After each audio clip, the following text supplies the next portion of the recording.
A Moses Lake man's murder may be a Spokane man's third strike. Good evening, everyone. I'm Nadine Woodward. And I'm Mike Gonzalez. The man suspected of shooting another man at a Spokane hotel over the weekend will spend the rest of his life in prison. That's if he's convicted. Alfredo Jr. Solis was killed early Sunday morning by a longtime Spokane gang member. Today, the suspected gunman made his first appearance in district court. That's where KXLY4's Jeff Humphrey joins us live with the details. Jeff? And Mike, this murder represents a third potential strike for the suspected gunman. John Castro has already been convicted of 9 felonies, and if he's found guilty in this case, Castro will never know another day of freedom the rest of his life. Junior Solis grew up in Moses Lake, played football for his high school, and loved music.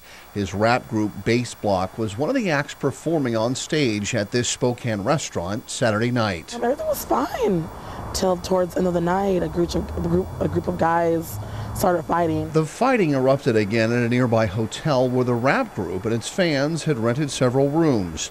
This woman, who doesn't want to be identified, says the pushing and shoving then escalated on the 4th floor. Well, then I see my cousin come out of one of the rooms and she's bleeding from her head. And I'm like, what happened to you? And she's like, my boyfriend was getting jumped. They hit me with the bottle. At some point, Solis also got involved in the scuffles. Witnesses scattered when they saw someone pull a pistol. And then I look to the side and I see a young man with a gun, and I'm like, oh no, I gotta get out of here. And then Claire heard a single gunshot and found Solis in the room next door. I run over there, I put my hand over where he was bleeding.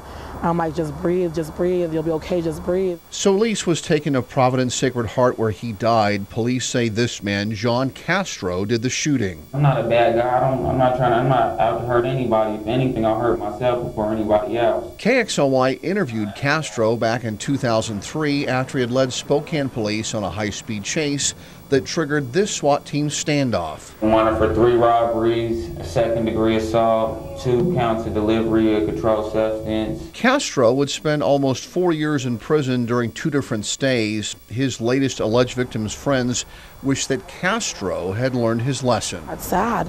It's really sad. You know, it could have been any of us. No one deserves to die over something just stupid. And today, after hearing Castro's criminal history, a district court judge here set his bond at $1 million. Spokane police say Castro actually crashed into one of his friend's cars trying to make his getaway from the hotel early Sunday morning.